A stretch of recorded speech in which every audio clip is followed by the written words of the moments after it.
Open carry, we're now about 2 weeks into the new law here in Texas, and still lots of questions being raised. You know, I know that we're hearing that maybe even lawsuits that could be forming. How do you think? I'm shocked. You mean someone would file a lawsuit over a bill? That... maybe you know, sooner rather than later, but how do you think lawmakers need to address this? Do you see this being, you know, a big issue next session to come back and try and look at things? I don't know. It's and when I say I'm shocked that someone's filing, and when I say I'm shocked that someone's filing a lawsuit, no matter what we pass today, someone wants to go to court, no matter what the issue is, and it's really it's troubling to me. It makes the legislative process expensive for taxpayers to defend bills that we pass, no matter what the bills are.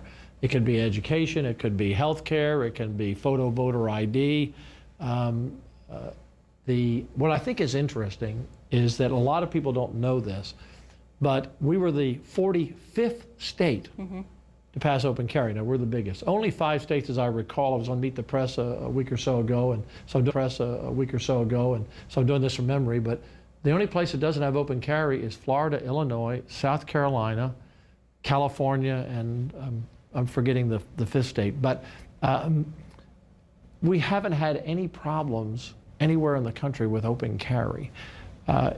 People who watch this show, who have traveled around the country, have you seen people out there carrying a gun openly? I mean, now different states have different laws and different restrictions. I just don't think you're going to see that many carry. First of all, you have to have a CHL permit, which now has a different name, to open carry. And people who open carry, I mean, people who get their permit, they're really serious people. And most people I've talked to don't want anyone to know they're carrying a gun. The whole purpose of having a concealed carry. Will there be some people who carry? Yes, but look, we've had the law on the books now since the 1st of the year. Right. I mean, I've seen 1 or 2 little video clips of people carrying. I just don't think it's an issue, but it is a bill that had support, and I was supportive. Governor Abbott was supportive, and it passed. So I don't think it's there in the 90s.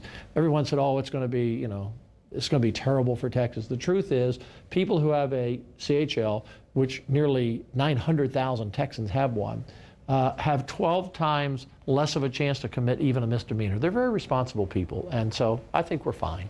You know, you brought up that interview on Meet the Press, yes. And I know that PolitiFact has come back and done some fact-checking on one of the statements you said about crime being down 25% in which places where open carry. Well, and they rated you as most. Why do you say that? Well, because there's another PolitiFact article that says that fact is true. So they actually contradicted themselves, because I did a lot of research before I went on Meet the Press, and in states that have open carry, crime is down 25% and murder is down 5%.